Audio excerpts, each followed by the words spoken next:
4월 마지막째 주입니다. 주님께서 저와 여러분들에게 주시는 말씀 함께 감동으로 읽고 또 은혜 받는 귀한 시간이 되기를 간절히 바랍니다. 오늘 주님께서 주시는 말씀 마태복음 13장 24절에서 30절까지 말씀입니다. 예수께서 그들 앞에 또 비유를 베풀어 가라사대 천국은 좋은 씨를 제 밭에 뿌린 사람과 같으니 사람들이 잘 때 그 원수가 와서 곡식 가운데 가라지를 덧뿌리고 갔더니 싹이 나고 결실할 때 가라지도 보이거늘 집주인의 종들이 와서 말하되 주여 밭에 좋은 씨를 심지 아니하였나이까 그러면 가라지가 어디서 생겼나이까. 주인이 가로되 원수가 그렇게 하였구나. 종들이 말하되 그러면 우리가 가서 그것을 뽑기를 원하시나이까. 주인이 가로되 가만 두어라. 가라지를 뽑다가 곡식까지 뽑을까 염려하노라. 다같이 둘 다 추수 때까지 함께 자라게 두어라. 추수 때 내가 추수꾼들에게 말하기를 가라지는 먼저 거두어 불사르게 단으로 묶고 곡식을 모아 내 곡간에 넣으라 하리라. 아멘. 오늘 이 시간 알곡입니까 가라지입니까 라는 제목 가지고 함께 은혜 나누는 복된 시간 가지고 원합니다. 저와 여러분 지금 아마 인생 가운데 가장 어려운 시기를 지금 살아가고 있는 것 같습니다. 무슨 얘기냐면 이 코로나 바이러스로 인해서 이 저희의 삶이 얼마나 많은 이 영향권에 들어있는지 모릅니다. 이 코로나 바이러스가 우리 일상생활에 너무나 많은 변화를 주고 있다는 그런 이야기입니다. 우선 심리적으로 보면 이 코로나 바이러스 때문에 저희가 굉장히 많이 위축이 됩니다. 그렇죠? 왜냐하면 예전에는 서로 이야기하다가 콧물이 조금 이렇게 나면 어떻게 했어요? 그냥 손으로 한번 쓱 이렇게 닦거나 아니면 휴지로 이렇게 닦아서 버려도 별 상관이 없었는데 요즘은 콧물 한 방울도 어떻게 해요? 옆 사람 눈치가 보이는 거예요. 그러다 보니까 심적으로 굉장히 위축이 됩니다.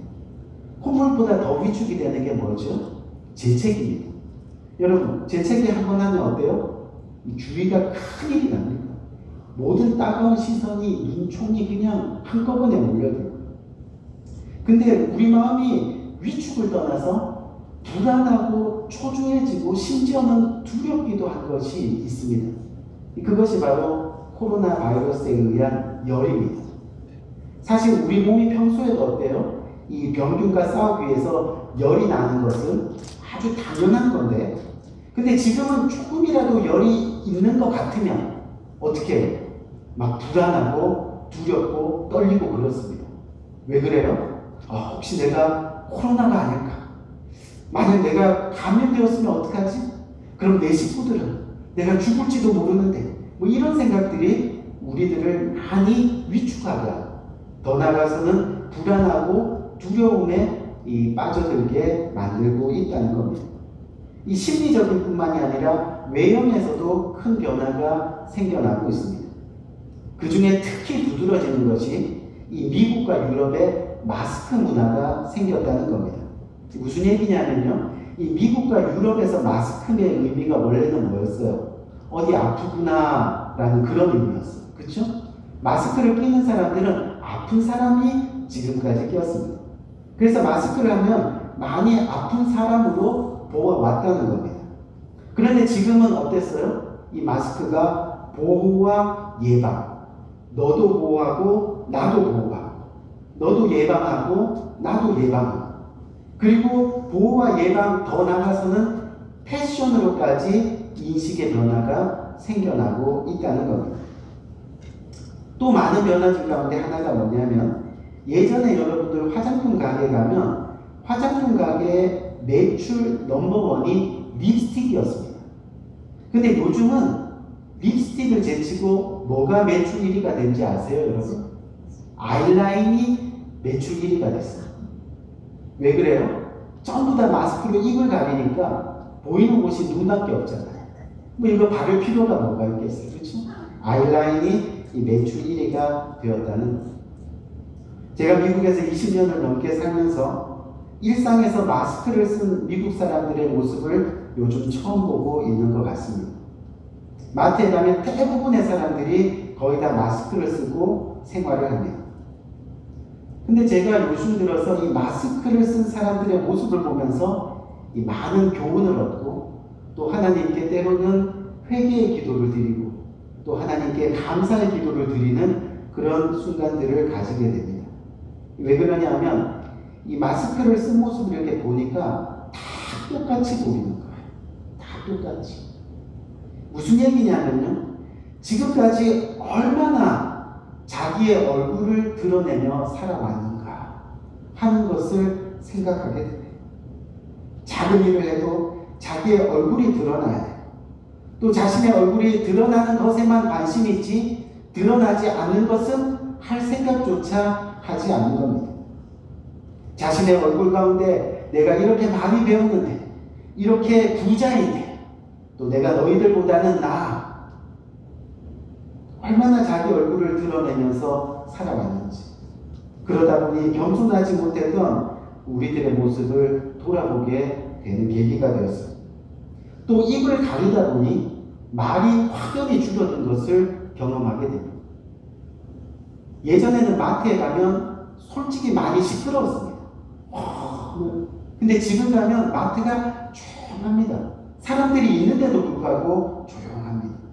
무슨 얘기냐면 지금까지 우리의 입술로 인해서 얼마나 많은 사람들이 아파하고 또 시험에 들었는가. 의도적이든 아니든 우리 이 입 때문에 상처받고 또 우리의 혀 때문에 아파. 코로나의 역설이긴 하지만 이 마스크로 인해서 서로가 평안해지는 모습을 찾아볼 수 있게 됩니다. 또 마스크를 통해서 입은 막혔지만 눈이 열리고 또 귀가 열려 있다는 것을 보게 되었습니다. 지금까지 보지 못했던 내 이웃의 형편들, 또 지금까지 듣지 못했던 내 지체들의 아픔들을 듣고 서로가 이해하는 계기가 되는 것 같아서 긍정적으로 생각하면 이 코로나가 우리의 입을 닫고 눈과 귀를 열게 해주었습니다. 바라기는 앞으로도 그렇게 많은 말을 하던 우리의 입을 조금이라도 닫고 반면에 더 열심히 보고 또 더 열심히 듣고 그래서 주님의 풍성한 은혜와 사랑을 좀 나눌 수 있는 그런 힘 있는 그리스도인이 되어야 되지 않겠느냐 라는 그런 생각을 많이 해보게 되었습니다. 여러분 사실 제가요 지금까지 여러분들에게 신앙적으로 가장 많이 강조해오고 도전해왔던 내용들이 여러분 뭔지 아시죠? 그렇죠? 늘 제가 입버릇처럼 얘기했듯이 우리가 인생을 살다가 어려움을 만났을 때 또 고난이 찾아왔을 때 저와 여러분 정말 그리스도인으로서 우리가 이 문제를 어떻게 해결해야 할 것인가 구체적으로 우리의 직장과 사업 현장에 어려움이 생겼을 때 또 건강했던 몸에 병이 찾아왔을 때 또 인간관계가 깨어져 갈 때 영적인 위기가 왔을 때 우리는 주님을 믿는 성도로서 내가 주님을 예배하는 참된 성도로서 이 문제들을 어떻게 해결해 나갈 것인가 하는 것을 여러분들에게 늘 도전하고 또 과제로 던져주었던 것 같습니다. 제가 무슨 얘기를 하느냐면 지금이 바로 그 해답을 찾을 때라는 겁니다.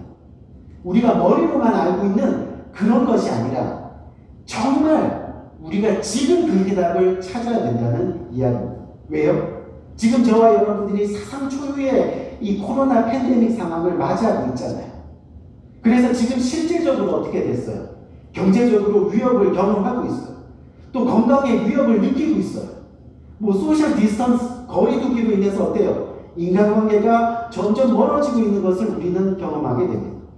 예배를 정상적으로 드리지 못해요. 그러다 보니까 영적인 위기까지 찾아오고 있는 상황입니다. 그러다 보니까 지금이 정말 우리의 신앙이 드러나는 시간이라는 겁니다.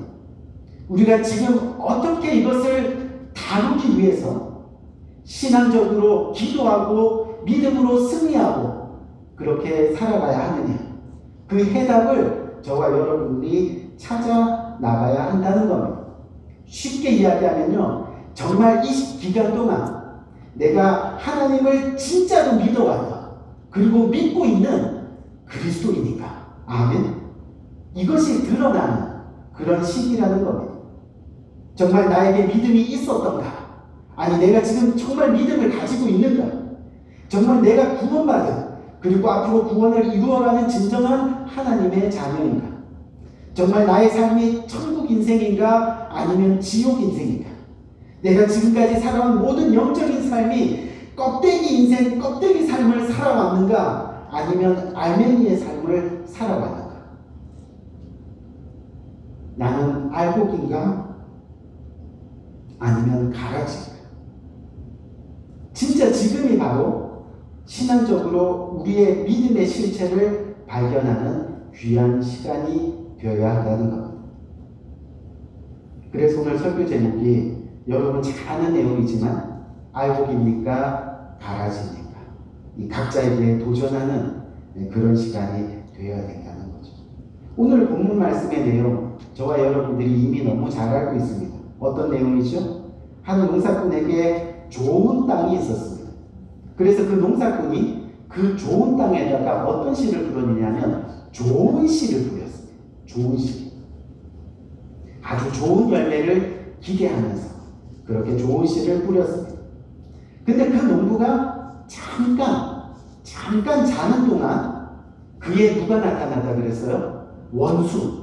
적이 나타나서 좋은 열매와 비슷하게 생긴 가라지 씨앗, 즉 나쁜 씨앗을 거기다 몰래 뿌려놓고 도망을 간 겁니다. 이제 새싹들이 나오기 시작합니다. 그런데 그때 농부가 좋은 씨앗 사이에서 다른 씨앗이 섞여 있다는 것을 발견하게 됩니다. 그 농부, 틀림없이 좋은 땅에 좋은 씨앗을 뿌렸는데 다른 잡초가 생긴 것을 보게 되었습니다. 어떻게 이런 일이 일어날 수 있었을까? 도대체 지금 이제는 어떻게 하면 좋을까? 아무리 생각해도 좋은 땅이었고 좋은 씨앗이었는데 이런 일이 일어났을까? 이해가 되지 않는 겁니다. 그래서 오늘 본문 25절 말씀을 한번 보세요. 25절 말씀을 보니까 뭐라고 돼 있어요? 사람들이 잘 때 그 원수가 와서 곡식 가운데 가라지를 덧뿌리고 갔더니 라고 그렇게 말씀하고 있습니다. 결국 우리 삶에 가라지가 어떻게 생기게 되었다고 말씀하고 있습니까? 사람들이 잘 때. 결국 원인이 잘 때에 있었다는 겁니다. 이 오늘 본문 말씀은 예수님이요 천국에 대한 비유로 우리들에게 하신 말씀입니다. 그렇기 때문에 여러 가지 천국의 이 교훈들이 많이 있습니다. 하지만 오늘 저는 이 잘 때, 이 문제만을 저와 여러분들 함께 언급하며 나누려고 합니다. 여러분, 예수님이 천국의 비유로 말씀하신 것 가운데 또 열처녀의 비유 기억하고 계시죠? 열처녀의 비유. 잔치문이 닫혔습니다. 결국 천국문이 닫혔다는 겁니다. 그런데 무엇 때문이었어요? 충분한 기름을 준비하지 못하고 잘 때였습니다. 여기서 잔다는 말은요, 신앙생활을 하는 것 같지만 실제는 하지 않는 것과 같다는 이야기입니다. 다 같은 믿음 생활을 하고 있는 것 같이 보이지만 실제 깨어서 주의 일을 하는 성도가 있는 반면 하는 척하지만 몰래 잠만 자는 교인이 있다는 것을 오늘 본문은 이야기하고 있는 겁니다. 처음에는 모두가 파랗게 함께 있어서 잘 모릅니다. 신앙생활 잘하는 것 같습니다.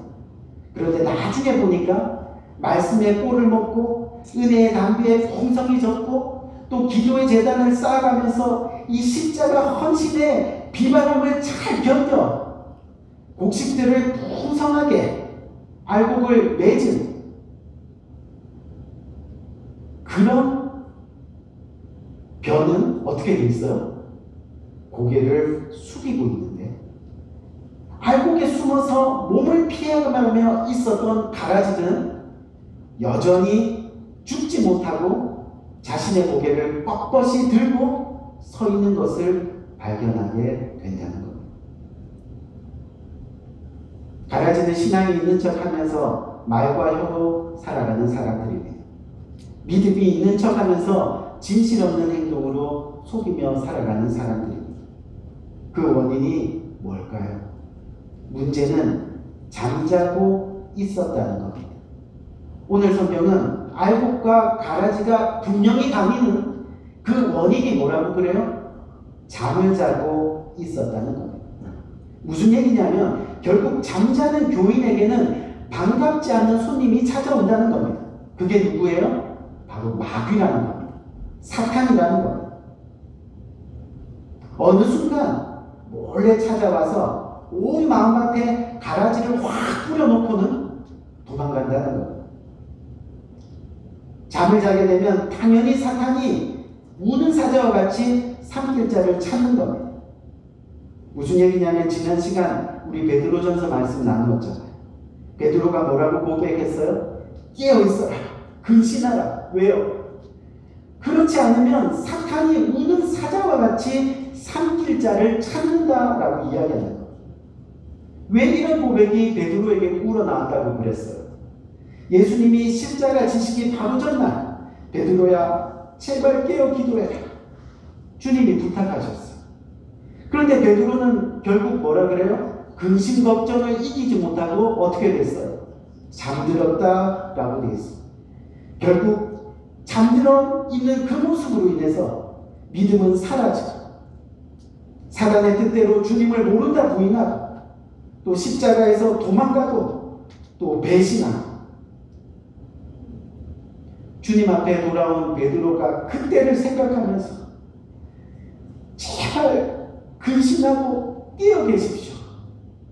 오늘날의 성도들 저와 여러분들에게 그렇게 간곡히 부탁합니다. 왜요? 사탄이 우는 사자와 같이 어떻게 해요? 삼킬 자를 찾는다라고 이야기하고 있습니다.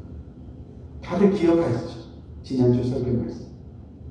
무슨 얘기냐면 잠들어 있으면요 당연히 믿음도 신앙도 어떻게 돼요? 식어가는 겁니다. 멈춰서는 겁니다. 그때 이 사탄은요 절대로 그 기회를 놓쳐야 안 놓쳐요? 놓치지 않아요. 바로 찾아와서 우리들의 이 마음밭에 뭐를 해요? 의심의 가라지, 불평의 가라지, 그리고 정말 알곡 성도들을 아프게 공격하는 가라지, 바이러스, 그쵸? 그런 것들을 다 뿌려놓고. 여러분 제가 이 국민학교 시절, 지금 이제 초등학교죠. 그 초등학교 시절에 저 때는 이 학교 앞에서 봄이 되면요 이 병아리들을 그렇게 많이 팔았어요. 혹시 여기 계신 분들은 다 기억할 겁니다. 얼마나 예뻐요. 병아리.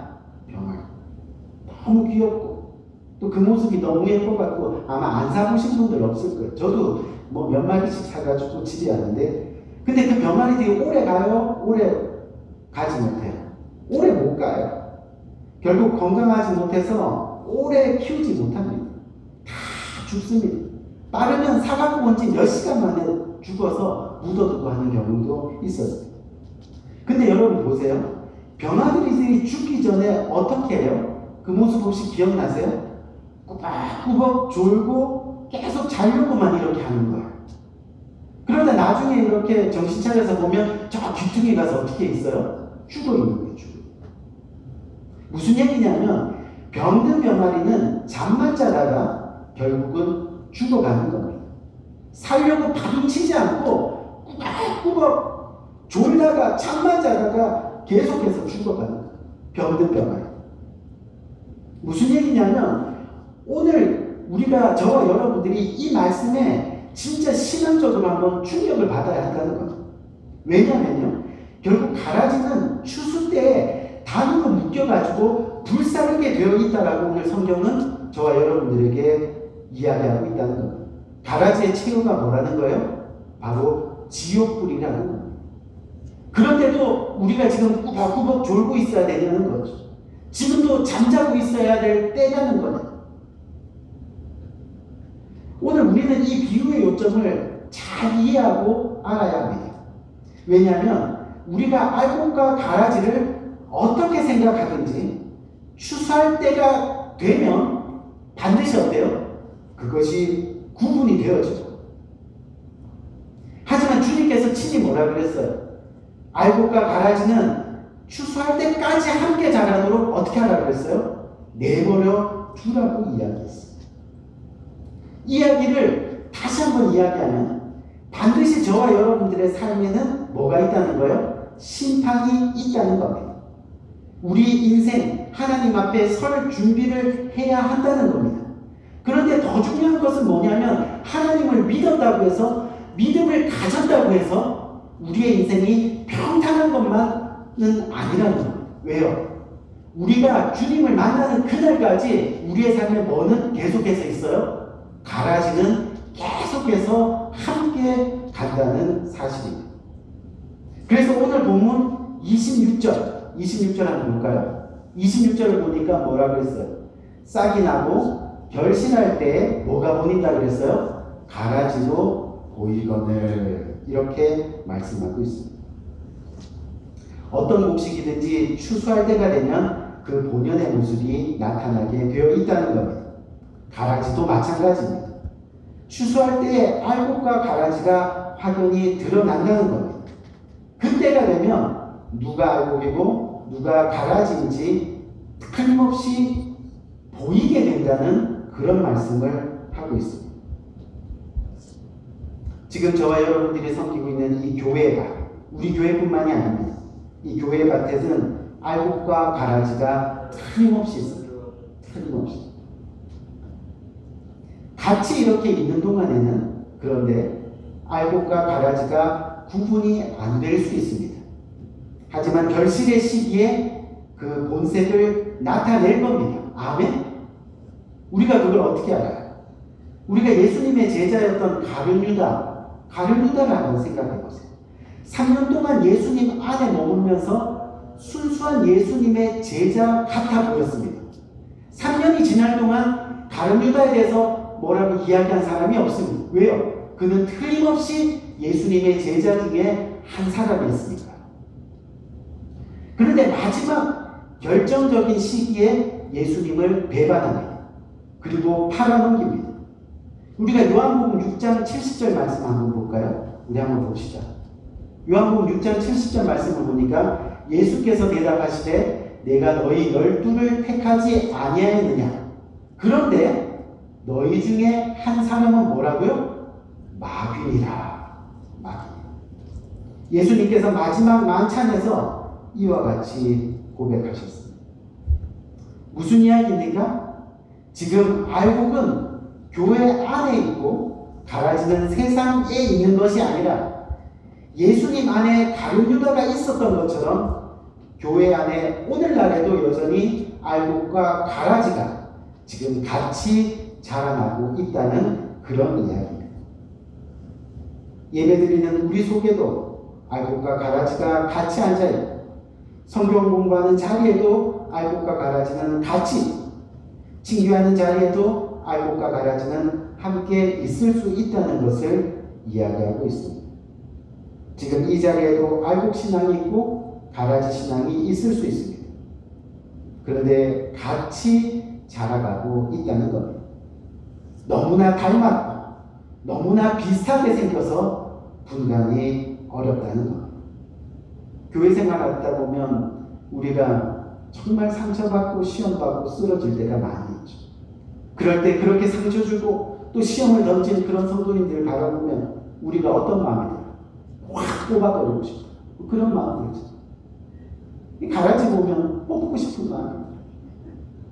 저희 집 뒷뜰에도 보면 얼마나 잡초들이 많은지 그냥 날 되면 하면 확 불사니까 뭐 잘못 불사하다 보면 집까지 홀랑탈 것 같아가지고 그런 마음이. 교회 안에서도 마찬가지. 우리가 정말 가라지를 보게 되면 신앙도 없는 게 솔직히 믿음도 없는 게 입만 살아가지고 믿음 있는 척. 그래서 속 시원하게 야 꺼져! 지옥이나 가! 벌써 마음으로는 몇십 번도 더 하고 싶은데, 그쵸? 근데 우리 주님이 뭐라고 하셨어요? 둘 다 추수 때까지 함께 자라게 내두어라, 이렇게. 내두어라, 이렇게. 제발 너희 입으로, 너희 행동으로, 너희 마음으로 죄 짓지 말고 내버려 두어라. 그렇게 말씀하고. 왜 그래요? 가라지를 뽑다가 알곡까지 뽑을까? 우리 사랑하는 성도 여러분, 마귀는요, 이 심보가 아주 고약합니다. 그래가지고 너 죽고 나 죽자, 그렇죠? 또 너 죽고 나 살자, 그 기분, 그게 기분이에요, 이 마귀는. 그래가지고 우리들한테 막 던져요. 결국은 뭐예요? 우리를 죽이는 게 목적이에요. 나 죽고 너 죽고 나 살고 너 죽고. 목적은 너를 그냥 죽이는 거예요. 하지만 우리 주님은 뭐라고 말씀하셨어요? 추수 때, 심판 때까지 어떻게 하라고요? 참아라, 인내하라, 그리고 기다려라. 우리를 살리시기 위해서. 아멘. 우리를 살리시기 위해서. 그것이 진짜 참 십자가 사랑이라는 거예요. 고린도전서 13장에 보면 사랑이 뭐예요? 언제나 오래 참고 인내하고, 마지막에 뭐라 그래요? 견디느니라. 아멘. 알곡은 알곡대로, 가라지는 가라지대로 드러날 때까지. 그 인내가, 그 오래 참음이 바로 이 십자가의 사랑이라는 이야기입니다. 우리 사랑하는 성도님들, 여러분들은 알곡이십니까? 아니면 가라지십니까? 처음에는 가라지인 줄 알았는데 추수날 보니 알곡이었습니다. 처음에는 알곡인 줄 알았는데 심판 때 보니 슬프게도 가라지였습니다. 그것이 저도 될 수 있고 여러분들도 될 수 있다는 그런 얘기입니다. 우리 사랑하는 성도들, 우리 모두가 알곡 성도가 되어야 됩니다.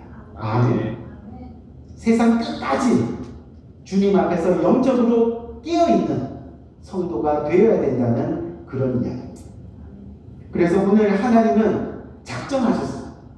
지금 잠자고 있는 성도들에게 깨어라. 아멘. 너희가 지금 이 어려운 시기에 신앙적으로 넘어지지 말고 누워있지 말고 어떻게 하라는 거예요? 일어나라. 깨어라. 그렇게 주님께서는 권면하십니다. 왜요? 잠들면 결국은 뭐예요? 사단의 권세 안에 들어가게 되는 거예요. 가라지가 자라나게 되는 거예요. 결국은 최후는 어떻게 돼요? 불에 던져지게 되는 겁니다. 우리 사랑하는 성도들, 지금 우리는 코로나 사태로 정말 어려운 상황에 있습니다. 우리의 믿음 없는 모습, 또 우리의 신앙 없는 행동이 자칫하면 여지없이 드러날 수 있는 추수의 시간을 보내고 있는지 모릅니다. 내가 알곡인 줄 알았는데 가라지일 수도 있다는 거죠. 중요한 것은 깨어있는 성도들은, 알곡인 성도들은 이 시기에 더욱 하나님의 말씀을 붙들 줄 믿습니다. 아멘. 그것이 바로 깨어있는 성도입니다. 그것이 바로 잠자지 않는 성도입니다. 내가 어떻게 하면 더 깨어서 내 기도의 시간을 확보하며 주님께 더 가까이 갈 수 있을까? 기도의 자리를 찾는 사람들. 나를 먼저 생각하는 것이 아니라 주님의 나라를, 또 주님의 몸된 교회를 먼저 생각하는 사람들. 깨어있는 사람들. 여러분, 큐티하다 보니까 구약에서 뭐라고 표현해요? 전쟁이나 기근, 환난, 이 어려운 날에, 즉 세상의 어려움을 당하는 시간에 성도가 해야 될 일이 뭐라고 해요? 너희는 더욱 성전의 창고를 먼저 든든하게 하라, 가득 채우라. 아멘? 그렇게 말씀하고 계시죠. 그게 무슨 얘기예요? 하나님의 나라와 그 의를 먼저 구하고 하나님의 몸된 교회를 먼저 생각하면서 그렇게 주님께 더 가까이 나가는 깨어있는 성도가 되어라 주님은 말씀하고 있는 겁니다. 주님을 더 붙드는 거예요. 주님을 더 신뢰하는 거예요. 왜요? 하나님의 바로 나의 구원의 하나님이시기 때문인 겁니다. 하나님의 구원이야. 우리 사랑하는 성도님들, 지금 잠잘 때가 아닙니다. 이기적으로 혼자 살겠다고 숨어 있을 때가 아닙니다. 하나님을 정말 만나야 될 때입니다. 깨어 있어야 될 때입니다. 말씀으로 달려가야 됩니다. 기도의 자리에 무릎을 꿇을 때입니다. 금요 기도의 자리가 열렸습니다. 기도의 자리에 나오셔야 되는 거예요. 나무가 섬김의 자리에 서 계셔야 되는 거예요. 더 사랑하고 더 아끼고 섬기고. 아멘. 아멘. 언제까지요? 추수 때까지, 심판 때까지. 그렇게 깨어서 신앙생활 해야 하는 겁니다. 그래야 하나님을 진정으로 만나는 겁니다. 그래야 가라지 같은 사탄으로부터 자신을 어떻게 해요? 보호할 수 있게 되는 겁니다. 말씀을 마치려고 해요. 우리 사랑하는 성도님, 저는 바라기는요, 이 시기 모두가 기쁜 영적인 잠에서 깨어나서 진정한 알고 진정한 하나님의 사람으로 이 땅에서 살아가는 존귀한 여러분 되시기를 주님의 이름으로 간절히 축원드립니다. 또 이 한 주간을 살아가면서 내가 진정 알곡인가 아니면 가지인가 그것을 묵상하면서 하나님께 더 가까이 나갈 수 있는 귀한 여러분 되시기를 주님의 이름으로 간절히 부탁드립니다.